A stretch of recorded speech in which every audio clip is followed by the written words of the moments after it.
Hello world. I am about to demonstrate an open barrel splice. I am going to try to talk as quickly as possible. I have a lot of ground to cover. If all you're interested in is the open barrel splice, it should just take a minute or two, and then you can stay tuned for the rest of the information if you want to.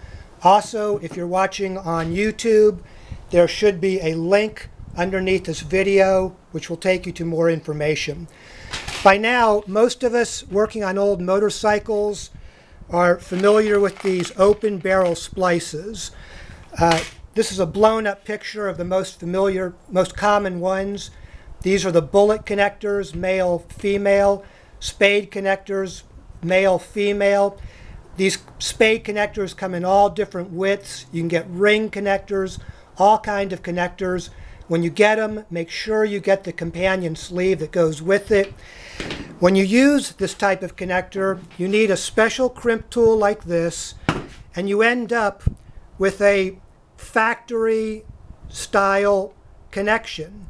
If you look at it, you've got, I can demonstrate here, if you look at it, you've got the crimp, you've got the connector, and this part crimps the insulation. Now, if you get rid of this, and if you get rid of this, what you're left with is a splice connection. And the way you buy them is they come in a roll like this. Each one of these little things here is a splice, and it's attached to this band for convenience of handling. And so what you do is you buy like 100 of these, you break one off,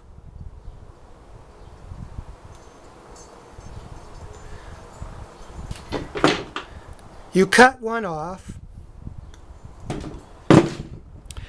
Now I'm going to make a splice on this wire here. I have a wire here. You can see I've already cut the insulation, and I'm going to splice this wire onto it. So what you do is you set this in the splice. You take your open barrel connector tool, open it up, stick it in the crimp, come down on it until it clicks.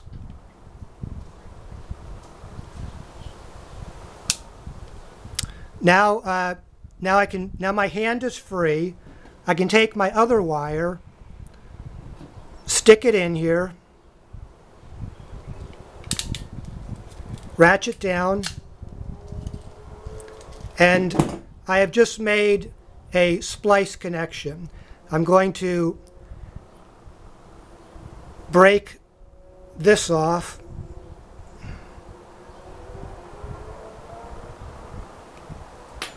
And there you go. You have a connection that looks exactly like the way they do it from the factory.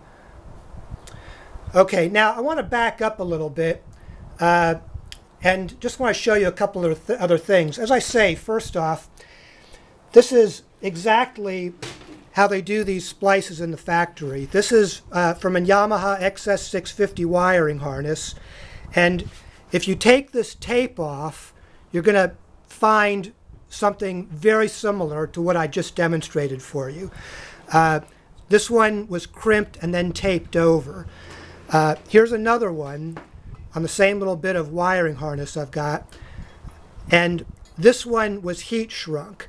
But if you cut this heat shrink off, you're going to find a connector, a connection, a splice that looks almost exactly like this one I just made.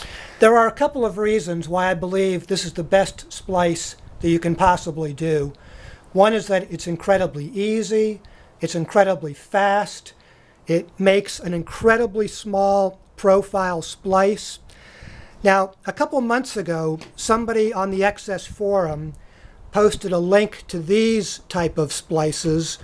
These are really more like butt splices. They're very, very nice. It's a splice with solder in the middle. You put one wire in this way, one wire in this way, put a heat gun on it, and you get a very nice waterproof splice.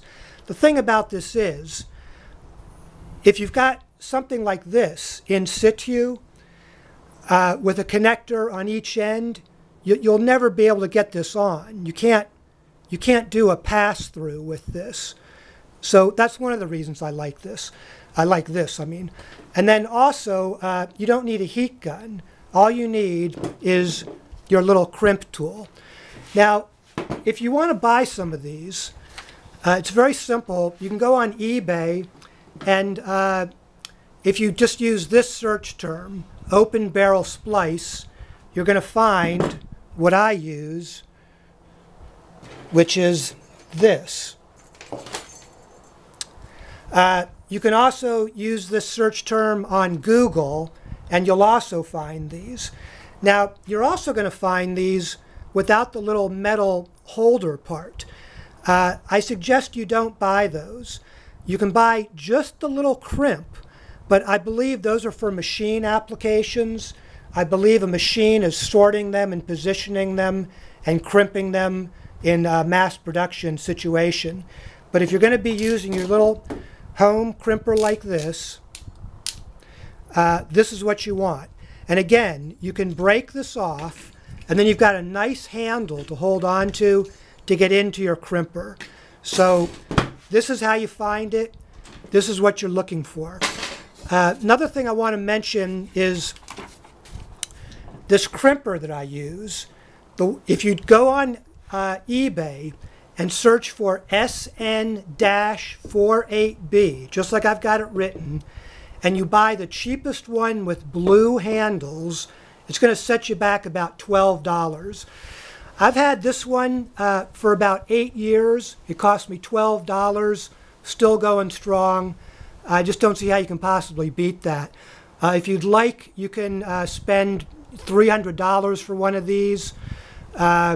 Just don't really see the point in it. Apparently they're making a knockoff of the knockoff. So they now make, this I'm sure was a knockoff of someone else's brand, but they now make an even cheaper version. Get the one with the blue handles. Don't get the one with the orange handles. Last thing I want to talk about here, and we'll wrap this up, is I normally do not use, when I'm working on motorcycles, when I'm wiring, I normally do not use connectors like this. This is a little kit. This is a little kit I got, which, believe it or not, I think I paid $11 for this kit. These are the open barrel connectors, and they slide into these little holders. You've got male and females. For $10, I actually think it was $11. For $11, you get 10 pairs of 2 connectors, like so. Male and female, 10 of each. You get 10 pairs of 3 connectors. You get 10 pairs of 4 connectors, and you get 10 pairs of 6 connectors. I just don't see how you can possibly beat that price. Like I say, it comes with the sleeves, comes with the connectors. So I normally try to avoid these things at all cost, but I'm currently working on a project where I have to be able to connect and disconnect very easily and very frequently part of the bike. And so that's the whole reason I bought these. Normally, if I'm doing a custom build, I do not use these things at all. Everything is hardwired. So on a custom build, I'm usually trying to make the wiring as simple and as clean as possible.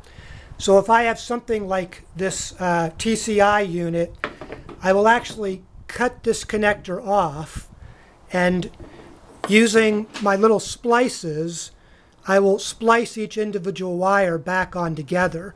That's another reason why these are not as good. When you splice a bunch of these all together in one spot, you're going to have a big old knot. Even if you stagger your splices, you're still going to have a bit of a mess. On a custom build, you're trying to be super duper clean. Cut this thing off. You make these tiny little splices using these things, stagger them, and it'll hardly even be noticeable that you've ever done anything at all. So, final word I want to say is that in case you're new to these things, if you're still going to the auto parts store, and if you're still using a crimper like this, these are the little crimper parts of it here, and you're crimping and soldering, you're really in the dark ages. You really need to get yourself into the 21st century. Buy one of these. Thanks for watching, and good luck.